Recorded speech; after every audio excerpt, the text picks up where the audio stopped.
ఉగ్రవాదులకు ప్రధాని Modi strong warning ఇచ్చారు. పహల్గామ్లో దాడికి పాల్పడిన ఉగ్రవాదులకు కలలో కూడా ఊహించని రీతిలో శిక్షిస్తామన్నారు.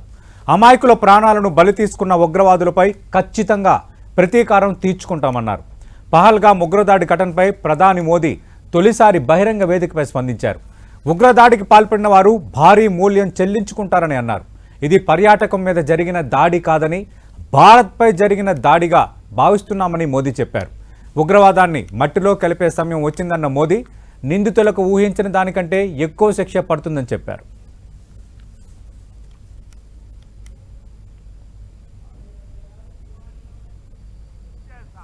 ये हमला सिर्फ निहत से पर्यटकों पर नहीं हुआ है, देश के दुश्मनों ने भारत की आत्मा पर हमला करने का दुस्साहस किया है।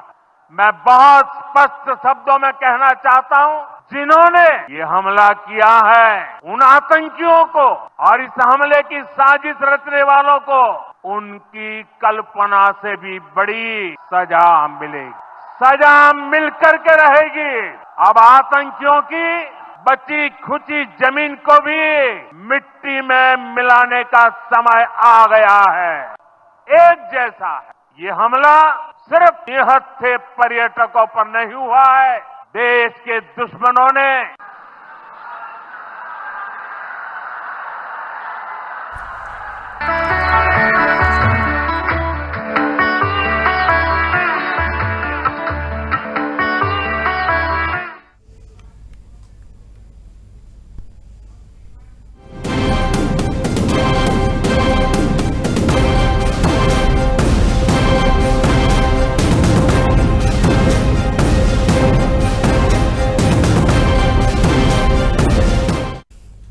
Welcome to lunch hour. This is Satish.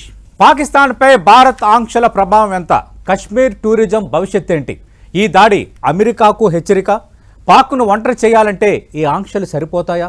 Pahalgam ఉగ్రదాడిపై నిపుణులు ఏమంటున్నారు? త్రిశూల దిగ్బంధం చర్చించబోతున్నాం వాళ్ళ లంచ్ అవర్ డిబేట్లో. చర్చలో భాగంగా మనతో పాటు పాల్గొంటున్నారు లెఫ్టినెంట్ కల్నల్ వివి రావు గారు. మరి కాసేపట్లో రమేష్ కన్నిగంట గారు డిబేట్లో జాయిన్ కాబోతున్నారు. వివి రావు గారు నమస్తే సార్. వివి రావు గారు నమస్తే సార్. ఆడియో మ్యూట్లో ఉంది సార్ మీది.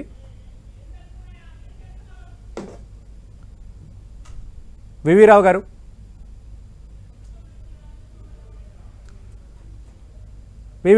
మ్యూట్లో ఉంది సార్ మీ ఆడియో.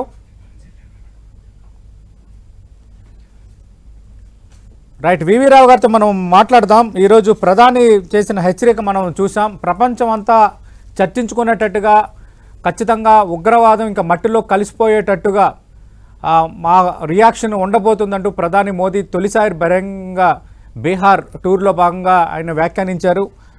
అటు పాకిస్తాన్పై ఇప్పటికే భారత్ ఆంక్షలు విధించిన నేపథ్యంలో అటు పాకిస్తాన్ పౌరులకు అలాగే దౌత్య సిబ్బందికి 48 గంటల గడువు అయితే భారత్ విధించింది.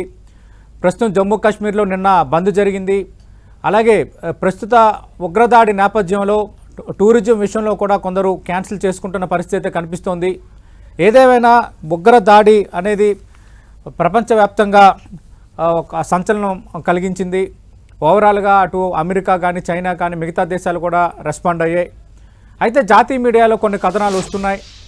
ఎవరైతే ఉగ్రవాదులు ఈ దాడికి పాల్పడ్డారో వాళ్ళ ఫుట్ ప్రింట్స్ అమెరికా నుంచి పాకిస్తాన్ నుంచే ఉన్నాయన్న అంశం బయటపడిందంటూ కొద్దిసేపటి కిందట జాతీయ మీడియాలో కథనాలు కూడా వచ్చిన నేపథ్యంలో ఆ దిశగా కూడా మొత్తం ఆర్మీ కానీ భారత హోంమంత్రిత్వ శాఖ దృష్టి పెట్టింది. పాకిస్తాన్ హైకమిషన్ సిబ్బంది భారత్ విడిచి వెళ్లాలని ఇప్పటికే ఆంక్షలు పెట్టిన నేపథ్యం 2 హైకమిషన్ల సిబ్బంది కూడా తగ్గించారు. కేంద్రం ఇప్పటికే పాక్ హైకమిషన్కు ఖాళీ చేయాలంటూ నోటీసులు కూడా జారీ చేసింది. భారత్ నోటీసులతో పాక్ హైకమిషన్ను సిబ్బంది ఖాళీ చేస్తున్నారు. అంతకుమించి చాలా కీలకమైన అంటే 1960లో కుదిరిన సింధు జలాల ఒప్పందంకు సంబంధించి దానిని ప్రస్తుతానికి అభ్యన్స్లో పెడుతున్నట్టుగా భారత్ ప్రకటించింది. దీని ఇంపాక్ట్ ఖచ్చితంగా పాకిస్తాన్కి ఎక్కువగా ఉండబోతోంది. అటు వ్యవసాయ పరంగా కానీ విద్యుత్ పరంగా కానీ అలాగే మిగతా తాగునీటి అవసరాల దృష్ట్యా కానీ చాలా ఇంపాక్ట్ పడబోతోంది. అటు భారత్ పాకిస్తాన్ మధ్య 4 యుద్ధాలు జరిగినా చాలా ఏళ్లుగా సీమాంతర ఉగ్రవాదంకు సంబంధించి ఒక రకమైన ద్వైపాక్షిక పరమైన సమస్యలు ఎదురవుతున్నా ఈ సింధు నది జలాల ఒప్పందంకి సంబంధించి ఎప్పుడు ఎలాంటి ఆటంకి కలగలేదు, కానీ భారత్ మాత్రం చాలా ఎక్స్ట్రీమ్ స్టెప్ తీసుకుందనే మనం చెప్పాలి. సింధు జలాల ఒప్పందం నేపథ్యంలో దాన్ని అబియన్స్లో పెట్టడానికి భారత ప్రభుత్వం నిన్న నిర్ణయం తీసుకున్న నేపథ్యంలో ఇది పాకిస్తాన్కు చాలా ఇంపాక్ట్ చూపించబోతుందని అటు నిపుణులు చెప్తున్నారు. భారత్ ఆంక్షల నేపథ్యంలో ఈరోజు పాకిస్తాన్ కూడా ప్రత్యేకంగా భేటీ కాబోతుంది. పాకిస్తాన్ ఏ విధంగా రెస్పాండ్ కాబోతుందని అందరూ ఆసక్తిగా ఎదురు చూస్తున్న అంశం. ఒకవైపు పాకిస్తాన్లో కూడా తీవ్ర ఆర్థికపరమైన సమస్యలు ఎదుర్కొంటోంది, మరోవైపు బెల్చిస్తాన్ లాంటి ప్రత్యేకవాద సమస్యలు కూడా ఎదుర్కొంటున్న నేపథ్యంలో భారత్ రెస్పాండ్ అవుతున్న తీరు చూస్తుంటే ఇక పాకిస్తాన్ ఏకాకి కాక మానదు, పాకిస్తాన్కు మూడు వైపులా ఇక దిగ్బంధనమే అన్న ఒక చర్చ అయితే బలంగా సాగుతోంది. అటు అమెరికా నుంచి భారత్కు పూర్తి స్థాయిలో సపోర్ట్ ఉన్న నేపథ్యం, అలాగే రష్యా లాంటి పెద్ద దేశాలు భారత్కు అనుకూలంగా ఉన్న నేపథ్యంలో ఇప్పుడు ఒక రకంగా పాకిస్తాన్ ఏకాకి అవుతున్న నేపథ్యంలో చైనాకు దగ్గర అవుతోంది. చైనా ఇతోదకంగా పాకిస్తాన్కు సహాయం చేస్తుందన్న అంశాన్ని కూడా అంతర్జాతీయ నిపుణులు వేలెత్తి చూపుతున్నారు. మరోవైపు బంగ్లాదేశ్, నేపాల్ ఈ దేశాలు కూడా భారత్తో కొంత కయ్యానికి కాలుదూతున్న నేపథ్యంలో భారత్కు అగ్రరాజ్యాలు మద్దతుగా నిలుస్తుండడం, అలాగే దౌత్యపరంగా భారత్ ఎక్కడ ఎక్స్ట్రీమ్ స్టెప్స్కి వెళ్లకుండా సముచిత రీతిలో వ్యవహరిస్తున్న నేపథ్యంలో ఈ దాడి జరిగిన పరిస్థితి మనకు కనిపిస్తోంది. అందుకు అటు ఆంక్షలు విధించిన ఈ నేపథ్యంలో మరి ఇంపాక్ట్ ఎలా ఉండబోతోంది, ఇవి పాకిస్తాన్పై ఏ విధంగా ప్రభావం చూపబోతున్నాయి అన్నది అందరూ ఆసక్తిగా చర్చించుకుంటున్న అంశంగా కనిపిస్తోంది.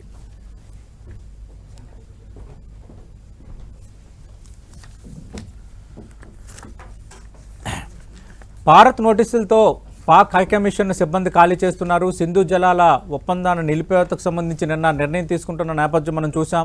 అలాగే అటారీ బార్డర్ను కూడా మూసేశారు.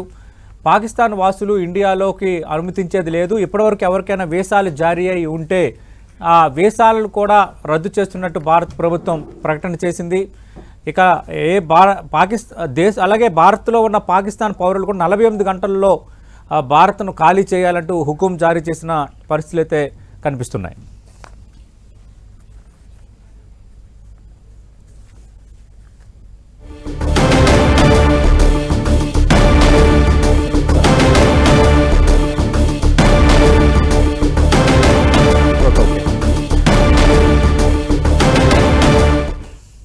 ప్రస్తుతం డిబేట్లో జాయిన్ అవుతున్నారు అంతర్జాతీయ భద్రతా రంగ నిపుణులు రమేష్ కన్నిగంటి గారు. మనం చూసాం ఉగ్రదాడి తర్వాత జరుగుతున్న పరిణామాలు, అలాగే భారత్ ఆంక్షలు విధించిన తీరు, దీని ఇంపాక్ట్ ఎలా కనిపించబోతోంది. కొద్దిసేపటి కిందట అంటే మన డిబేట్ ప్రారంభానికి కొద్దిసేపటి కిందట బీహార్ పర్యటనలో భాగంగా ప్రధాని మోదీ చేసిన వ్యాఖ్యలు ప్రపంచం మొత్తం చర్చించుకునేటట్టుగా మా చర్యలు ఉండబోతున్నాయి, మేము ఇకపోతున్న తీసుకుంటున్న యాక్షన్స్ అన్నీ కూడా ఉగ్రవాదం ఇంకా మట్టిలో కలిసిపోయే రీతిలో ఉండబోతుందని అంటున్నారు. మీ అంచనా ఏంటి? అంటే నిన్నటి ఆంక్షలు సరిపోతాయా?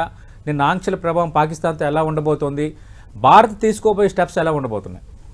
ముఖ్యంగా సతీష్ గారు, మన 140 కోట్ల భారతీయుల హృదయం ప్లస్ ప్రపంచంలో చాలామంది ఎవరైతే మానవత్వంలో ఎవరైతే నమ్ముతారో వాళ్ళందరూ ఈ రోజున భారతదేశంతో పాటు ఉన్నారు. మరి ఇలాంటివి పునరావృతం కాకుండా చాలా కఠినమైన చర్యలు 4 రకాలుగా తీసుకోవాలి. ఒకటి, తప్పకుండా military reaction. First reaction is military reaction. Okay.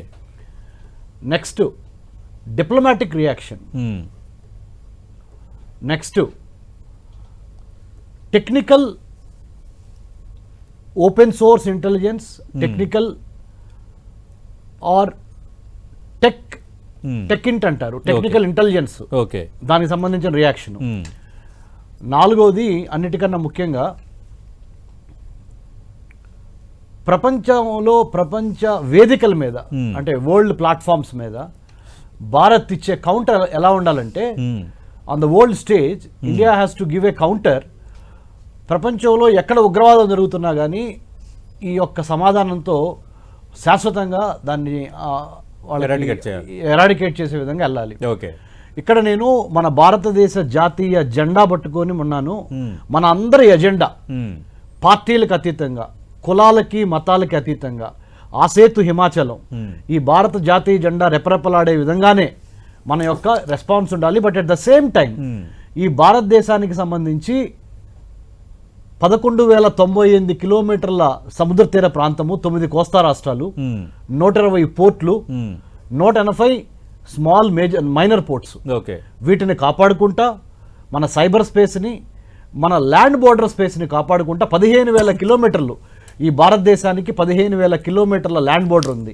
ఒక్క పాకిస్తాన్తోనే మనం 3,323 కిలోమీటర్ల మరి ల్యాండ్ బోర్డర్ని కలిగి ఉన్నాం, భూ సరిహద్దుని. ఎల్ఓసి అంటారు, లైన్ ఆఫ్ కంట్రోల్. 3,488 కిలోమీటర్ల లైన్ ఆఫ్ యాక్చువల్ కంట్రోల్ ఉంది చైనాతో మనకి, ఎల్ఏసి అంటాం.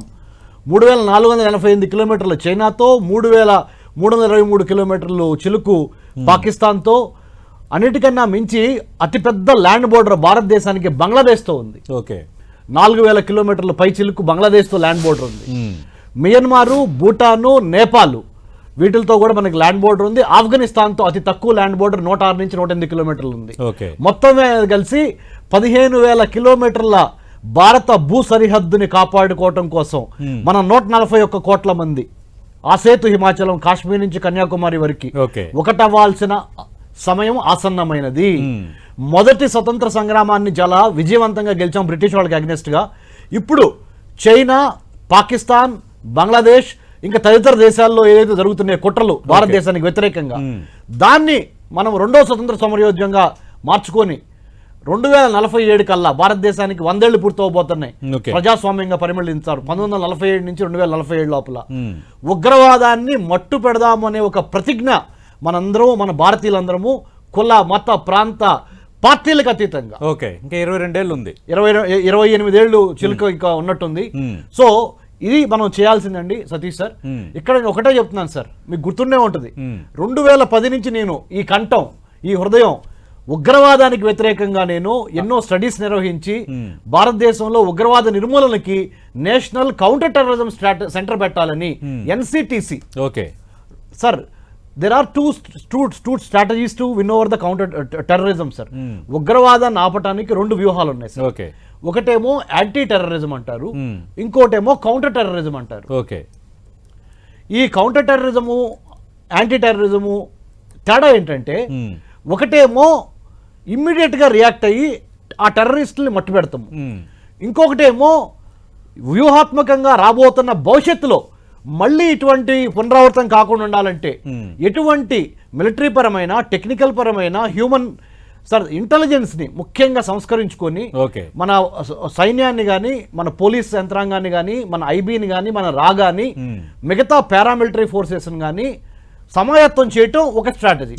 రెండో స్ట్రాటజీ ఏంటంటే సివిల్ సొసైటీ, సమాజంలో నుంచి ప్రతి పౌరుడు ఇది నా మాతృభూమి, నా కన్న తల్లి, ఈ కన్న తల్లిని కాపాడుకోవడం కోసం నేను ఎంతో కొంత నా జీవితంలో కొంత సమయాన్ని వెచ్చిస్తాను అని ఉగ్రవాదం మీద పరిశోధన చేసి ఆ ఉగ్రవాదానికి జడలు ఎక్కడున్నాయో దాన్ని పీకేయటానికి, దాన్ని పెకిలించడానికి, to exterminate the terrorism from the root cause, అంటే కూకుటి వేళతో సహా పెకిలించే ఒక భారత యువశక్తి తయారవుతానే. But at the same time పరమత సహనాన్ని కోల్పోకుండా పక్క మతాలను ఎటువంటి ఇబ్బంది పెట్టద్దు. వాళ్ళు చేసిన దరిద్ర పని, ఎవరు టెర్రరిస్టులు చేసిన దరిద్ర పని, మతాన్ని ఆదర్శంగా తీసుకొని, మతాన్ని ప్రతిభగా తీసుకొని చంపారే, వాళ్ళు చేసిన పని మనం చేయకుండా మనము పరమత సహనము, రిలీజియస్ టాలరెన్స్, క్యాస్ట్ టాలరెన్స్, అన్ని కులాలు, అన్ని మతాలు, మన మానవ మతము, మానవత్వము అనేది మనం మర్చిపోకుండా ఈ టెర్రరిజాన్ని హ్యూమనిజంతో ఎదుర్కోగలిగిన శక్తి, యుక్తి, ఆ యొక్క నాలెడ్జ్, స్కిల్, యాటిట్యూడ్ మనం డెవలప్ చేసుకోవాలి సార్. రైట్. ప్రస్తుతం డిబేట్లో జాయిన్ అవుతున్నారు లెఫ్టినెంట్ కల్నల్ వివి రావు గారు. వివి రావు గారు నమస్తే సార్. హలో, నమస్తే అండి, వినిపిస్తోందా? వినిపిస్తోంది సార్. వివి రావు గారు, ప్రైమ్ మినిస్టర్ ప్రకటన కూడా చూసాము. దేశ ప్రజలకు హామీ ఇస్తున్నాం, ప్రతీకారం తీర్చుకుంటాం. మా ప్రతీకారం ఎలా ఉంటుందో ప్రపంచం చూడబోతోంది. దాడికి పాల్పడిన ప్రతి ఒక్కరిని వేటాడి శిక్షిస్తాం అని ప్రధాని ఈరోజు ప్రకటన చేశారు. అలాగే నిన్న భారత ప్రభుత్వం పాకిస్తాన్పై విధించిన ఆంక్షలు కూడా చూశారు. ఇది సరిపోతుందా, లేదంటే మీ అంచనా ఏంటి? మన ప్రభుత్వం ఇవ్వబోతున్న కౌంటర్, ప్రధాని చెప్పబోతున్న ప్రతీకారం ఏ స్థాయిలో ఉండబోతోంది? ఫస్ట్ మనం ఆలోచించాల్సింది ఈ ఎమోషనల్ గా కాదండి. 1987లో రాజీవ్ గాంధీ గారు కూడా నాని యాద్ దిలాయింగే అన్నారు పాకిస్తాన్ మీద. 2001లో కూడా అటల్ బిహారీ వాజ్పేయి గారు ఆర్యా పార్ అన్నారు శ్రీనగర్ వ్యాలీలో.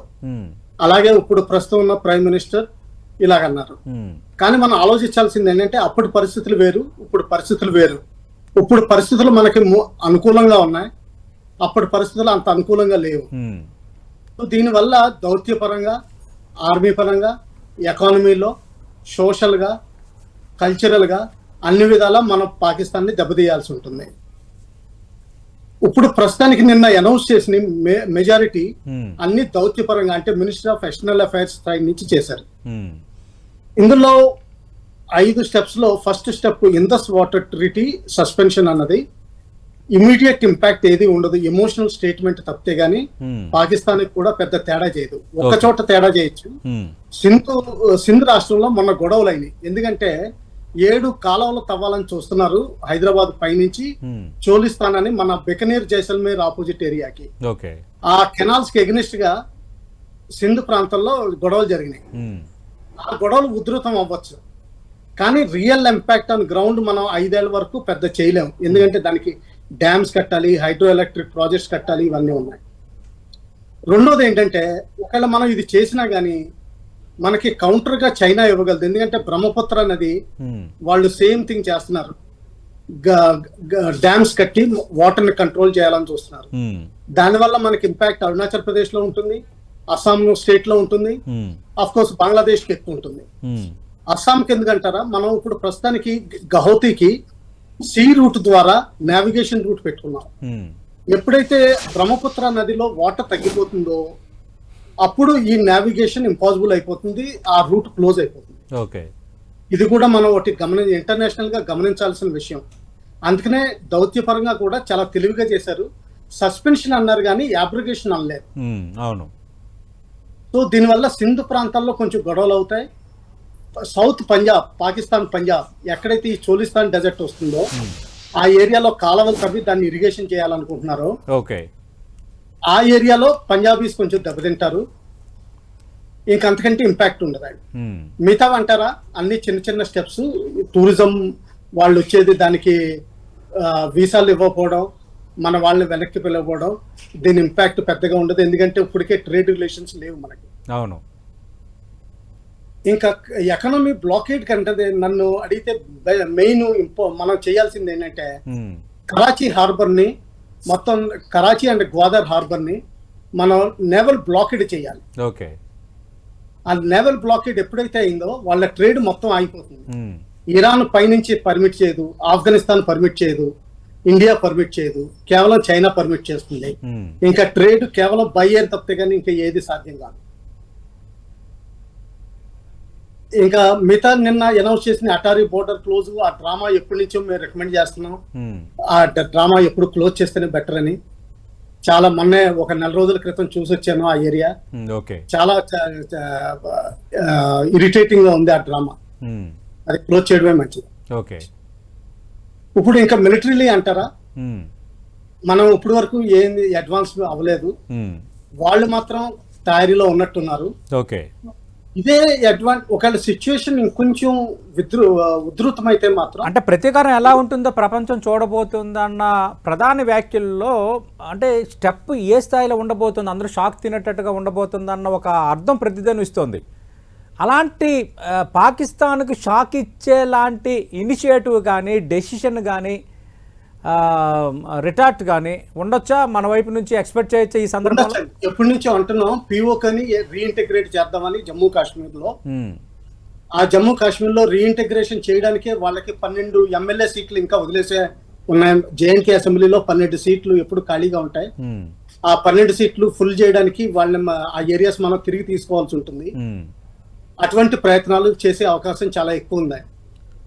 ఎస్పెషల్లీ మోడీ గారి రిజల్యూషన్ కొంచెం పవర్ ఎక్కువ ఉంటుంది మిగతా వాళ్ళకంటే, అది మనం హోప్ఫుల్ చేయొచ్చు మిగతా ప్రైమ్ మినిస్టర్స్ కంటే. ఇంకా ఎకనామిక్ గా చెప్పాను. ఇంకా కల్చరల్ గా చేయాలంటే వాళ్ళతోటి క్రికెట్, మన బాలీవుడ్ సినిమాస్ ఎక్స్పోర్ట్ బంద్ చేసేయాలి. ఎప్పుడైతే బాలీవుడ్ సినిమా బంద్ అయిందో చాలా మంది ప్రేమికులు ఉన్నారు అక్కడ, వాళ్ళందరికీ ఇదంతా చాలా దెబ్బతింటుంది. కానీ అంత అది ఈజీయా అనేది ఇప్పుడు, ఎందుకంటే ఇక్కడ సినిమాలు అక్కడ రిలీజ్ కాకపోయినా ఈ ఓటీటీ రకరకాల ప్లాట్ఫామ్స్లో వెళ్ళిపోతుంది ప్రపంచవ్యాప్తంగా. కానీ మీరు అంటున్నది ఒకటి వ్యాలిడ్ పాయింట్ ఏంటంటే క్రికెట్, బంగ్లాదేశ్ పాకిస్తాన్తో క్రికెట్ బంద్ చేయాలి, క్రికెట్ మార్కెట్లో భారత్ తిరుగులేని రారాజు, భారత్ లేకపోతే క్రికెట్ మార్కెటే లేదు ఇంటర్నేషనల్ అనేది అందరూ ఒప్పుకునేదే. మరి ఆ విషయంలో ఎలా రెస్పాండ్ అవుతారు అనేది కూడా మనం వేచి చూడాలి. వివి రావు గారు, పాకిస్తాన్ తోటి ఆడడం మానేయాలండి. రైట్. ఎప్పటి వరకు అయితే వాళ్ళు టెర్రరిజం వదిలేసి మేము శాంతి కాముకులు అవుతాము అప్పటి వరకు క్రికెట్ మనం ఆడకూడదు. ఓకే. అలాగే మొన్న ఏదో ఉమెన్స్ హాకీ ఏదో న్యూట్రల్ స్టేట్ కంట్రీలో ఆడాలన్నారు, మనం దానికి ఒప్పుకోకూడదు. ఒకవేళ మన కంట్రీకి వచ్చి ఆడితే ఆడతారు, లేకపోతే వాళ్ళ అవసరం లేదు. Right right. వివి రావు గారు, మీరు లైవ్లోనే కంటిన్యూ అవ్వండి, మీరు కూడా లైవ్లోనే కంటిన్యూ అవ్వండి. రమేష్ కన్నిగంటి గారు, పాక్పై భారత్ ఆంక్షల ప్రభావం, ప్రధాని హెచ్చరిక, దీనిపై లంచ్ అవర్ డిబేట్ కంటిన్యూ అవుతోంది. ఆల్రెడీ డిబేట్లో కంటిన్యూ అవుతున్నారు రమేష్ కన్నిగంటి గారు, అలాగే వివి రావు గారు. రమేష్ కన్నిగంటి గారు, వివి రావు గారు చెప్పారు ఈ పరంగా వెళ్ళాలి. గతంలో అంటే రాజీవ్ గాంధీ ఉన్నప్పుడు, అంతకుముందు వాజ్పేయి ఉన్నప్పుడు అప్పుడున్న అవకాశాలు వేరు, అంతర్జాతీయంగా మనకి ఎదురయ్యే ఆంక్షలు వేరు. కానీ ఇప్పుడు ఇట్స్ రైట్ టైం, మనం అన్ని రకాలుగా స్ట్రాంగ్గా ఉన్నాము అన్నది ఒకటి. రెండోది, నిన్నటి నుంచి కూడా చర్చ జరుగుతుంది. ఒకటి, పాకిస్తాన్లో ఈ బెల్చిస్తాన్ వేర్పాటువాద ఉద్యమం తీవ్ర రూపం దాల్చింది. అలాగే ఫైనాన్షియల్గా అంటే ఆర్థిక పరంగా పాకిస్తాన్ ఇబ్బందులు ఎదుర్కొంటుంది. అలాగే బంగ్లాదేశ్లో కూడా పరిస్థితులు బాగోలేదు అనేది మనకు అర్థమవుతుంది. అంటే ఇదే రైట్ టైము, కరెక్ట్గా గట్టి దెబ్బ తీయాలంటే పాకిస్తాన్ కన్నా అంతర్జాతీయ నిపుణులు చాలామంది చెప్తున్నారు మీలాంటి వాళ్ళు. మీ అంచనా ఏంటి? ఏ విధంగా తీయాలి, దెబ్బ కొట్టాలంటే ఇది రైట్ టైమా కాదా? పాకిస్తాన్ని ఏ విధంగా దెబ్బ కొట్టాలి అనే ఒక స్ట్రాటజీని పొరపాటును కూడా టీవీ ఛానల్లో మనం డిస్కస్ చేయొద్దు. గుడ్. ఎలా ఉంటుంది అంటే తప్పనిసరిగా వాళ్ళు చేసిన పనికి 100 రెట్లు ఎక్కువ వాళ్ళు మనం దెబ్బతీస్తాము. There is a surprise element in it, there is a speed element in it. More than anything else, there is a lethal combination of speed and surprise which is going to neutralize and which is going to bring down to the knees the Pakistani state. Pakistan already వాళ్ళకి సొంతంగా బతికే తెలివితేటలు కానీ సొంతంగా బతకాలనే ఒక మంచి ఆలోచన కానీ చరిత్రలో లేదు అనేది మనకు తెలుస్తుంది. 1947 ఆగస్టు 14న పాకిస్తాన్కి స్వతంత్రం వస్తే ఇవాళ వరకు 4 సార్లు మిలిటరీ పాలనకి వెళ్ళింది ఆ పాకిస్తానీ స్టేట్. కాబట్టి దాని గురించి ఎంత తక్కువ మాట్లాడితే అంత మంచిది. వాళ్ళకి ప్రజల చేత, ప్రజల కొరకు, ప్రజల వలన, ప్రజలచే పరిపాలించుకోబడిన ప్రజాస్వామ్యం మీద నమ్మకం లేదు. అది ఒక మత ఆధారంగా Islamic Republic of Pakistan, whereas India the Republic of India. ఇందులో హిందువులు ఉన్నారు, ముస్లింలు ఉన్నారు, క్రిస్టియన్స్ ఉన్నారు, జూయిష్ పీపుల్ ఉన్నారు, అన్నిటికీ మించి పార్సీలు ఉన్నారు, జైన్లు ఉన్నారు. ఈ గొప్ప దేశాన్ని, మన భారతదేశాన్ని ఆ పాకిస్తాన్ తో ఎట్టి పరిస్థితుల్లో మనం అసలు పోల్చాల్సిన అవసరం లేదు.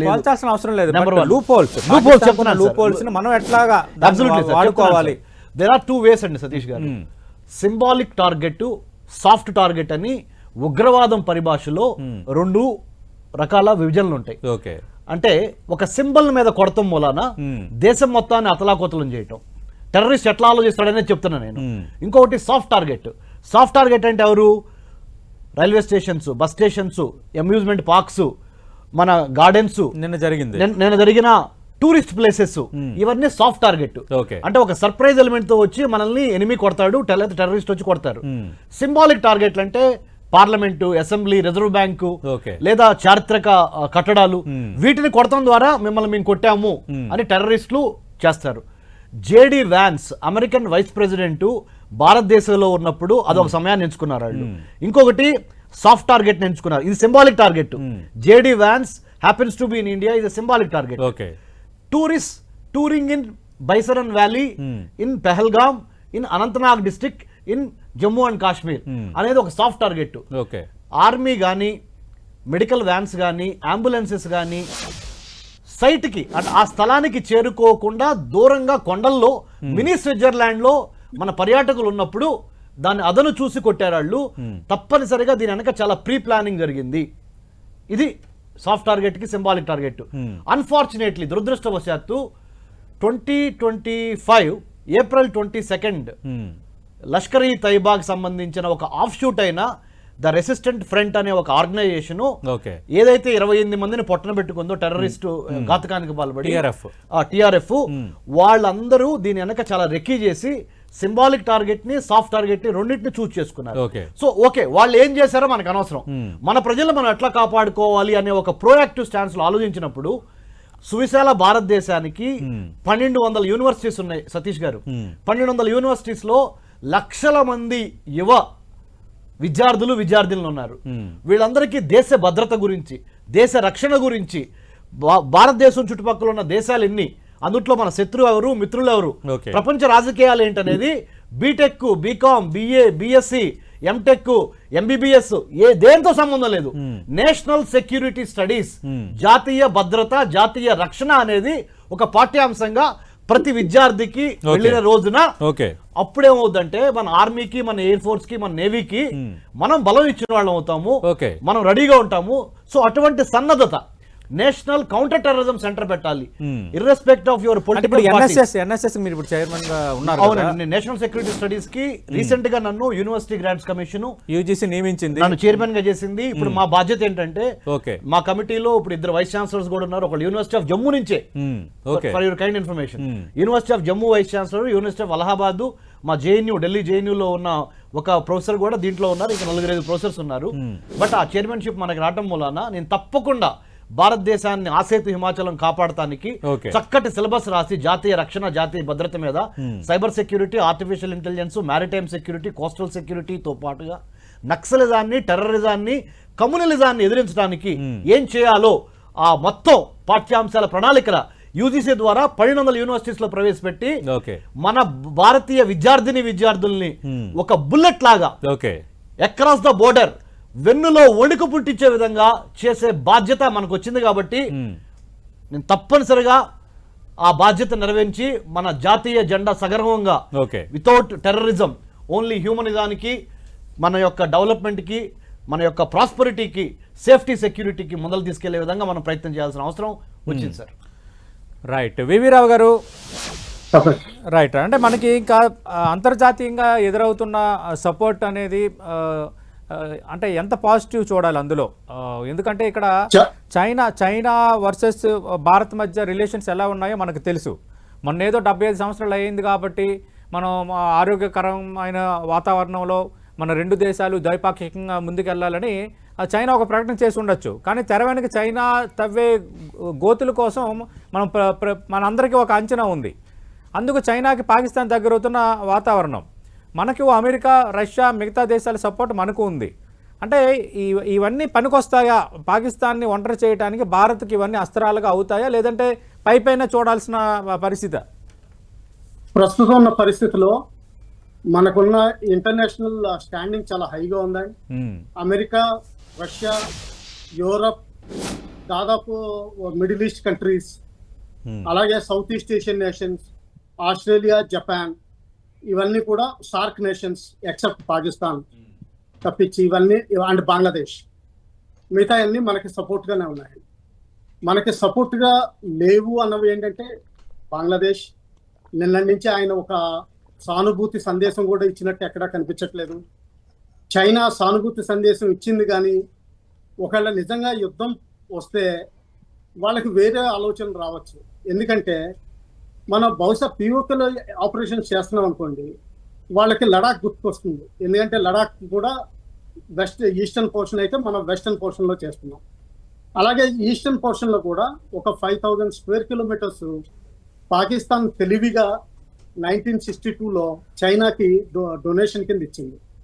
Of course irretrievable donation. VV Rao గారు మీరు లైవ్ లోనే ఉండండి. మీరు ఇందాక ప్రస్తావించిన అంశం ఆల్రెడీ భారత ప్రభుత్వం నిర్ణయం తీసుకుంది.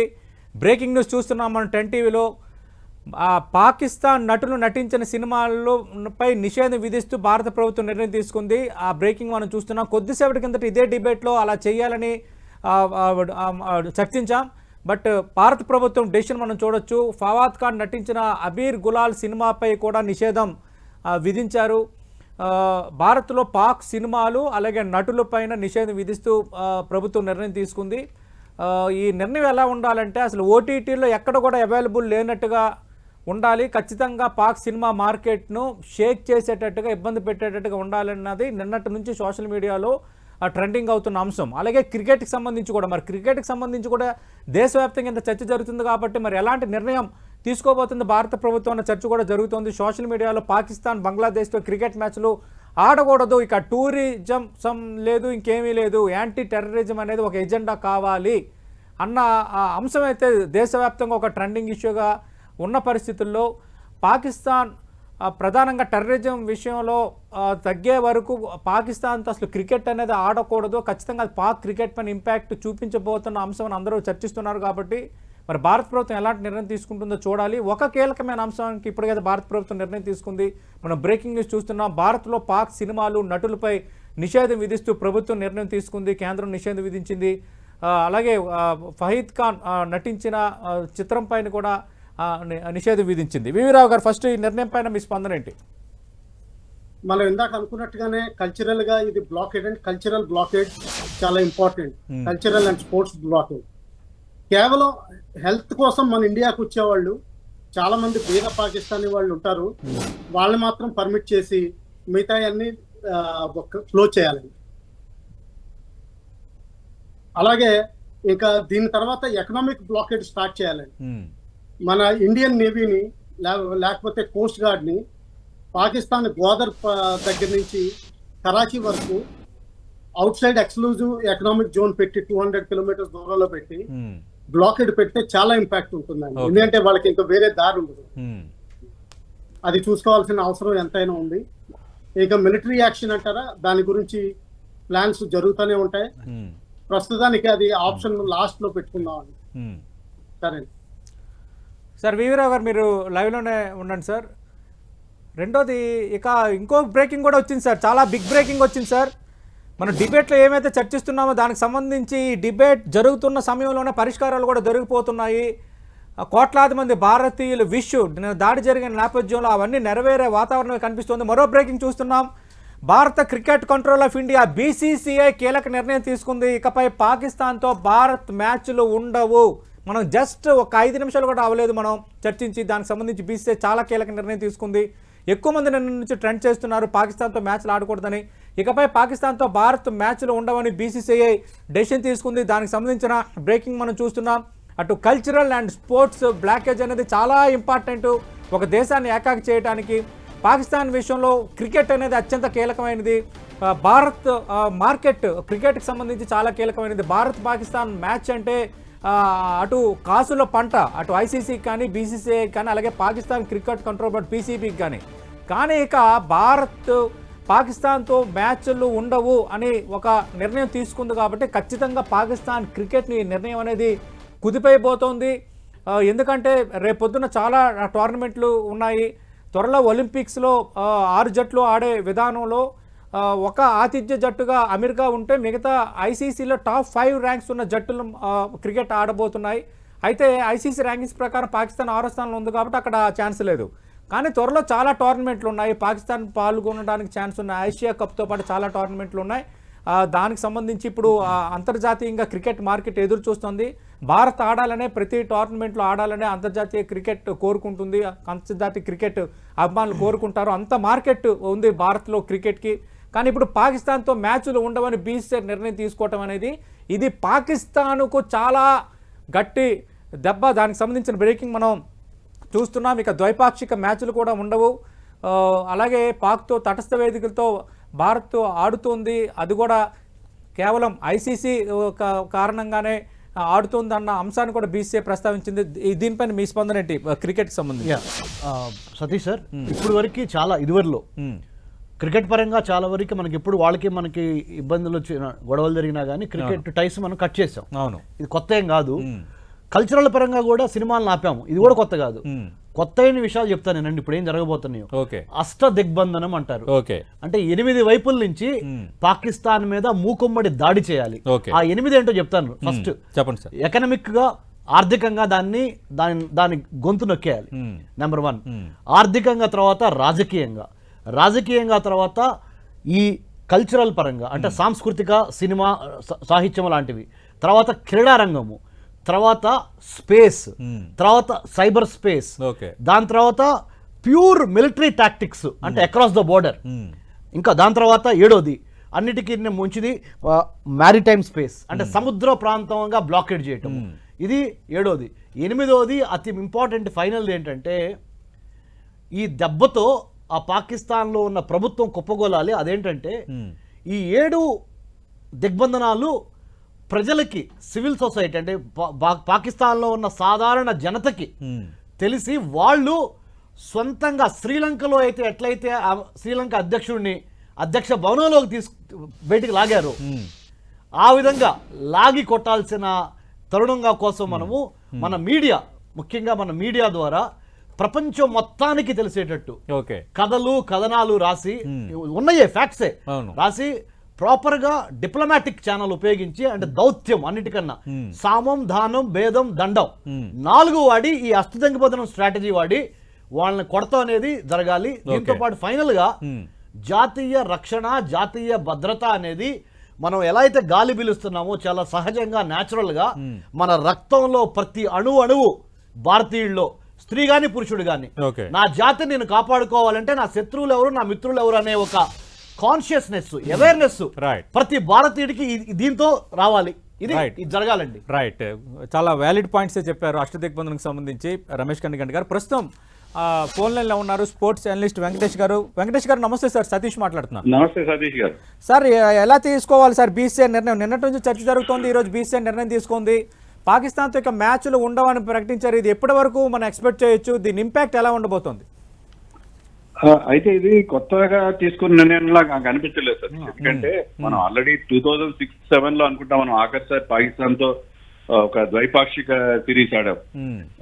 ఆ తర్వాత కేవలం ఐసీసీ టోర్నమెంట్స్ లో multilateral tournaments like Asia cup లాంటి చోట్ల మాత్రమే మనం పాకిస్తాన్ తో ఆడుతున్నాం. అది కూడా తటస్థ వేదికల మీద ఆడుతున్నాం. ఒకవేళ పాకిస్తాన్ కనుక హోస్ట్ గా ఉంటే మనం రీసెంట్ గా ఛాంపియన్స్ ట్రోఫీ చూసాం. పాకిస్తాన్ హోస్ట్ గా ఉంటే పాకిస్తాన్ వెళ్లకుండా ఆ మ్యాచ్లు దుబాయ్కి మార్చుకొని మనం దుబాయ్ లో ఆడటం జరిగింది. సో ఇప్పుడు కూడా ఇప్పుడు కొత్తగా తీసుకున్న నిర్ణయమే కాదు. అయితే ఇది ఎప్పుడు ఓపెన్ గా చెప్పలేదు ఇండియా మేము బయలేటర్లు ఆడకపోవని చెప్పి.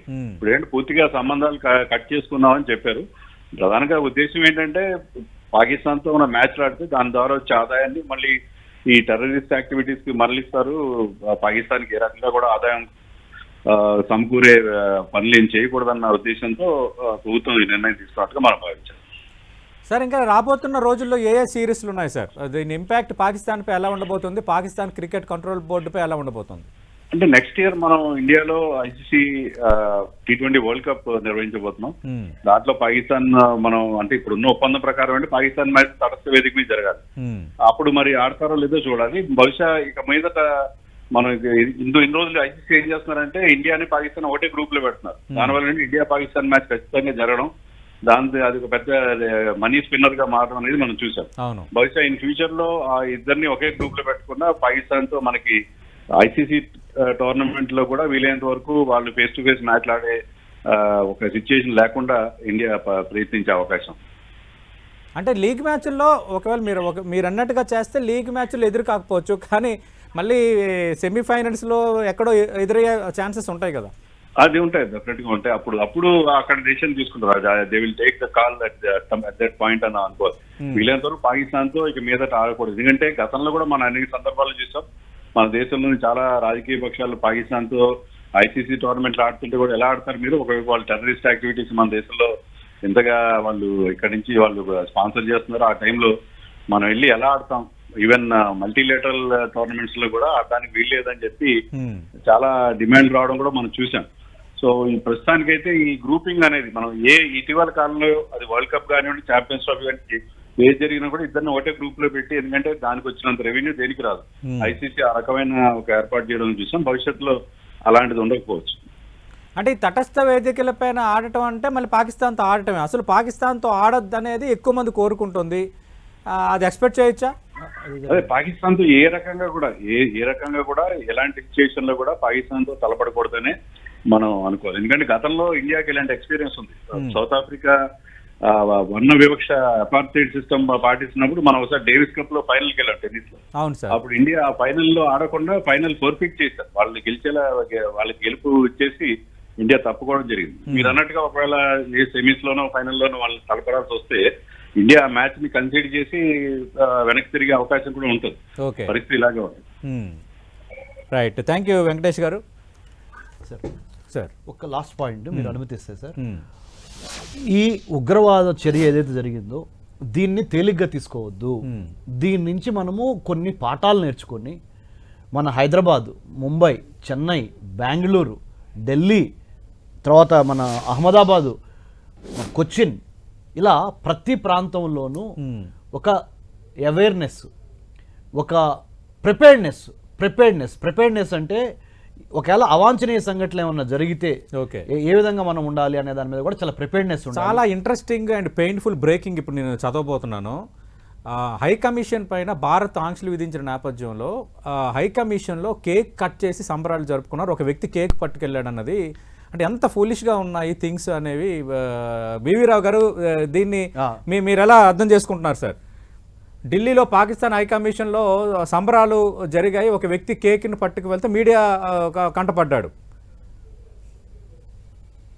బివి రావు గారు, అదే వాళ్ళు కోరుకుంటుంది కూడా అదేనండి. హలో వివి రావు గారు, రైట్, ఆడియో మ్యూట్ అయింది, మీరు స్పందించండి సార్. రమేష్ రైట్, వినిపిస్తుందా? వినిపిస్తోంది సార్, చెప్పండి సార్. వీళ్ళు కేక్ పట్టుకెళ్ళడం అన్నది వీళ్ళు ఎప్పటి నుంచో యాంటిసిపేట్ చేస్తున్నారండి. ఎందుకంటే ఎప్పుడైతే Pakistan army chief, the de facto ruler ఆ పాకిస్తాన్ ఎప్పుడైతే స్పీచ్ ఇచ్చాడో అప్పటి నుంచి క్లియర్ కట్ పాలసీ ఎనౌన్సియేషన్ మొదలైందండి. ఇదంతా యాంటిసిపేటెడ్ వాళ్ళకి. So they are celebrating this event. ఎందుకంటే ఇండియాని, హిందుత్వాన్ని లేకపోతే హిందూ రిలీజియన్ ని డౌన్ చేయడానికి వాళ్ళు చేస్తున్న ప్రయత్నం సక్సెస్ఫుల్ అవుతున్నట్టే వాళ్ళ దృష్టిలో లెక్క. ఓకే, అలాగే బంగ్లాదేశ్ లో కూడా వాళ్ళు ఫండమెంటలిజం 1 year బ్యాక్ ని తీసుకొచ్చారు. 1 year కాకపోయినా కానీ 9 నెలలు బ్యాక్ ని షేక్ హసీనాని బయట పంపించేయడం, రిలీజియస్ ఫండమెంటలిస్ట్ పార్టీస్ పైకి రావడం, యూనస్ హిందూస్ ని ప్రొటెక్ట్ చేయకపోవడం, ఇదంతా పాకిస్తాన్ స్ట్రాటజీలో పార్ట్ అది. దాంతో పాటు ఏంటంటే మన ఇండియాలో కొన్ని చిన్న జరుగుతున్న సంఘటనలు, మణిపూర్ అవనివ్వండి, ముర్షిదాబాద్ అవనివ్వండి, వక్ ఫ్యాక్ట్ కి ఎగనెస్ట్ అవ్వండి, రాబోయే యూసీసీకి ఎగనెస్ట్ అవ్వండి, వీటికి కూడా కలుపుకుని వాళ్ళు చాలా టైం చేసుకున్నారు. ఇదే అదని అనుకుంటున్నారు, ఇండియాని మేము న్యూక్లియర్ పవర్, మేము ప్రపంచంలో ఇంపార్టెంట్ అని చూపించుకోవడానికి. ఎందుకంటే పాకిస్తాన్కి దాదాపు ఈ ప్రపంచంలోనే ప్లేస్ పోయింది, అది నిలదొక్కుకోవాలని చూస్తున్నారు ఇంపార్టెంట్ పవర్ కింద. ఓకే, అంతే. ఓకే, మీరేం చెప్తారు సార్? రమేష్, ఒకటండి, మనము ఈ టెర్రరిస్ట్ ఇన్సిడెంట్ నుంచి కొన్ని ఇంపార్టెంట్ సంకేతాలను ముందలుగానే స్టడీ చేసి there are 2 ways of dealing the situation sir. అంటే ఇది మరీ ఘోరంగా ఉంది, చాలా ఘోరంగా కేక్ పట్టుకెళ్ళడం అంటే హై కమిషన్ అంటే వాళ్ళ యొక్క ఎంత ఆనందం ఉందో అండి, ఎంత వాళ్ళ యొక్క మానవ వికృతంగా ఉందో వాళ్ళ ఆలోచన, వికృతమైన మనసుకి సాక్ష్యం అది. So let the whole world watch, ప్రపంచం మొత్తం చూస్తున్నారు, వాళ్ళ మొహం మీద ఉమ్మేస్తారు, అది వేరే విషయం. మనం ఏం చేయాలంటే సార్, ఇప్పుడు దయచేసి 22 ఏప్రిల్ 2025ని ఈ భారతదేశం కానీ మానవత్వం మీద నమ్మకం ఎవరు కూడా మర్చిపోకూడదు. ఈ ఉగ్రవాద వికృత చర్య మళ్ళీ జరగకుండా ఉండాలంటే మనము సాంకేతికంగా, ఆర్థికంగా, మిలిటరీ పరంగా, టెక్నాలజీ పరంగా అన్ని రకాలుగా we have to prepare our forces. Not only forces, civilian కూడా చాలా జాగ్రత్తగా వ్యవహరించి, హైదరాబాద్ ముఖ్యంగా మనకి లుంబిని పార్క్, గోకుల్ చాట్, దిల్సుఖ్ నగర్, హైదరాబాద్ లో మనం ఎక్స్పీరియన్స్ చేస్తున్నాం. అలాంటి రోజులు మళ్ళీ మనకు వద్దు. కాబట్టి మనం చాలా జాగ్రత్తగా, హైదరాబాద్ లో ఎన్నో గేటెడ్ కమ్యూనిటీస్ ఉన్నాయి. Hyderabad real estate capital, pharma capital, film capital, defence capital, and it is doing very well in the business.